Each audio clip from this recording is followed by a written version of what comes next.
Yo, what's up? We're with Hype Magazine. My name is Ukhona. I hail from Pretoria. I make every kind. Can I be that here? And you, Brody? Yo, what's happening? I go by the name of Lewi Ercoll, the greatest of all time. We outside with Hype Magazine. Yeah. It's getting it done, man. So yeah, the title Blood Behind the Veil immediately feels spiritual, mysterious, and deeply personal. What does the veil represent, and what truth were you finally ready to reveal through this project? So, Blood Behind the Veil was a concept that my broski and I had to come to an agreement with. So it pretty much just stands for I guess the ideation of brotherhood. You know what I mean?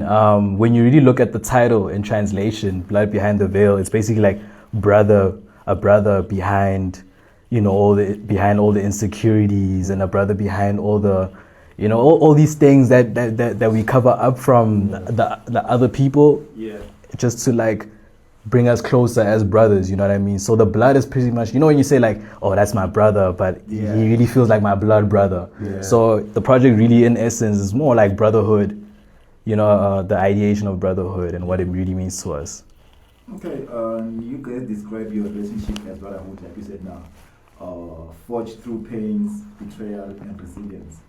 Was there a defining moment that transformed your friendship into the bond we hear throughout this project? Yeah, I think it was the first project we did, Cabin Tail.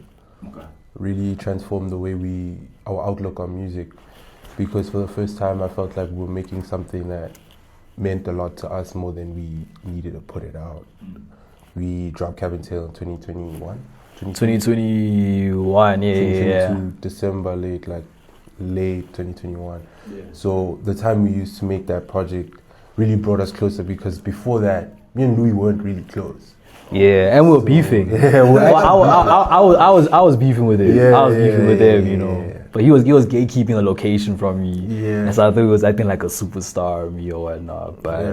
But I think the journey, because we were camping out at our bro's studio for weeks, and that brought us much closer.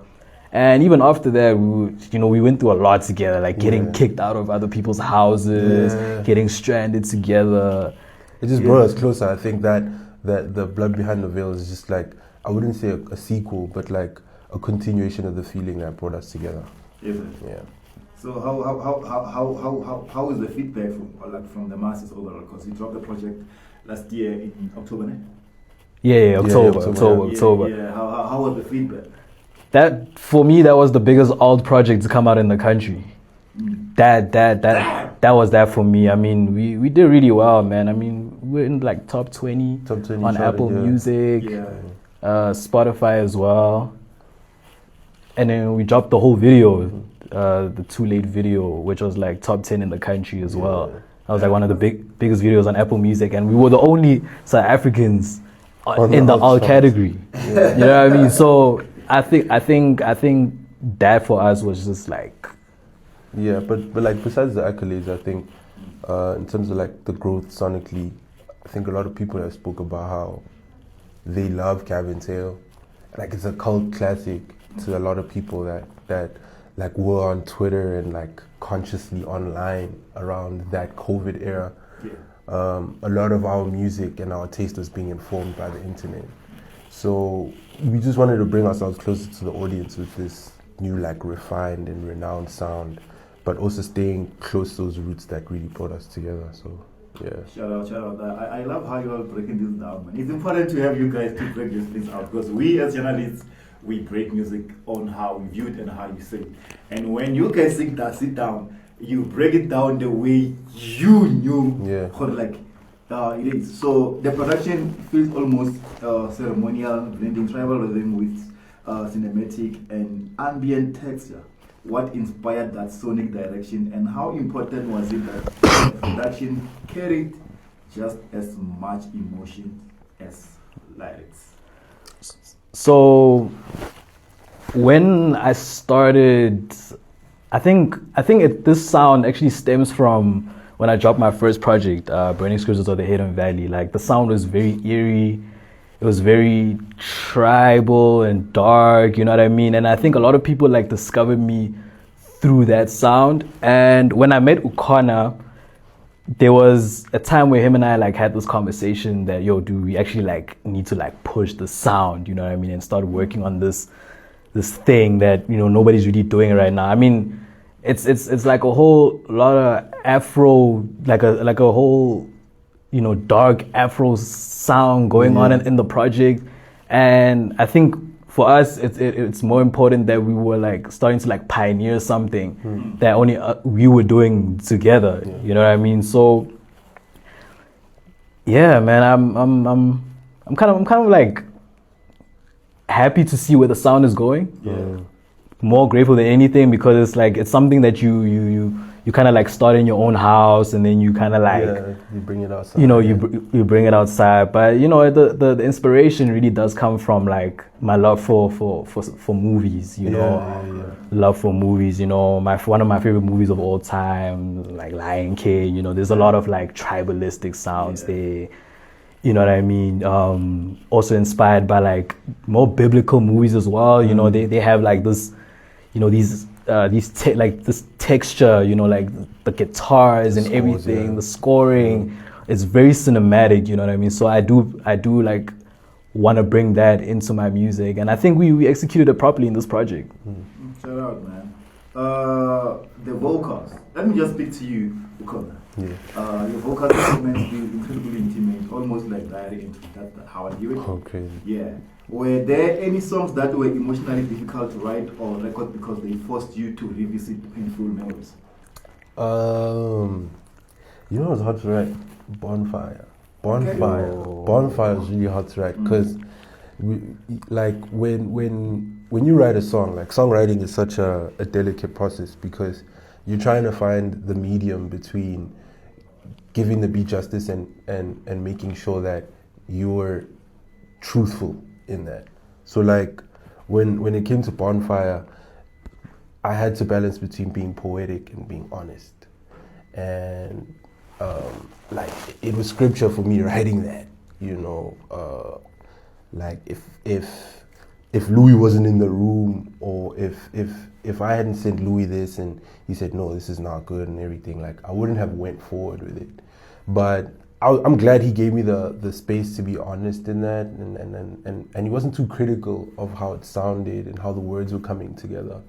But I think that was the hardest song to write, because of all the imagery I had to persuade, like during that verse. Take a hit of the Hennessy, stuff all the nighttime. Now your problems are mine. You know, like I've never actually had the time to sit down with all those things I said, but it felt right in the moment. So it was the hardest to write, because you're trying your best to give this beat justice, because it's such a cinematic beat.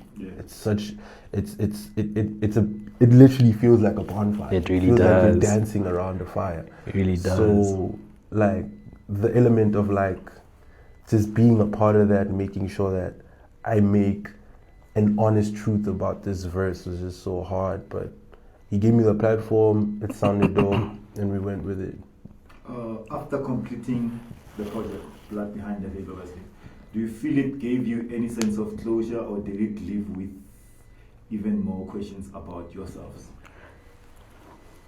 That's a great question. That's a great question. I think the last song that we worked on for this project was Too Late. Yeah. That was the last song that we worked on, and ironically, it's actually like the first song of the project. But it was the last song that we worked on. For me, I'll speak for myself on this end. When we completed that song, I felt a sense of relief, because I do talk about my grandmother on there. I do talk about my mother, and I do talk about my relationship with my grandmother and my mother. And I talk about like how this is like the part that I'm choosing. This is what I want to do. And, you know, my grandmother's no longer around. So, you know, she was like, you know, worried about me all the time, you know what I mean, because of the lifestyle that I was living and everything. But she knew to never ever be worried because I'm always gonna be protected, and she was always gonna like protect me. So when I started speaking about or touching on those topics in the record, and we closed the song off, I was kind of happy that, you know, like I felt it was remedial for me. It was remedial for me, but that closure, I guess, I mean, in that regard, I can't say that, you know what, Give you closure. Yeah, the record gave me closure. Yeah. Okay. I think just to touch on what he was saying, Too Late was one of those records that like really just gave you closure. I think for the previous projects, a lot of the topic space was surrounded about like women, not necessarily the women you're romantically involved with, but the women that have such a really huge say in your life. And I think we really centralized that with Too Late. But to answer the question you're asking, this project gave me more closure from a producer's perspective.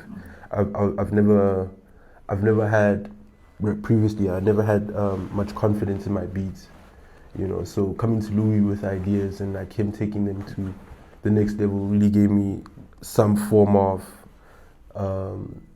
like it gave me a battery to be like, okay, now I can actually do this thing, I can actually make an idea or something and it's like out of thin air. So the closure I got from that was from like a skill level, you know, in terms of writing. I learned from Lewi like how to write songs. Like I sit down with him most of the time, like Cabin Tail, all the stuff we did. I sat down with him and wrote songs, and I felt like I had a lot of confidence in that. So my confidence was restored, and I got more closure producing an album with him. So. Yeah. Oh, that's so beautiful, guys. That's so great. Lastly, you know, if someone listens to Blood Behind the Veil from beginning to an end without skipping a track, what journey do you hope they live with?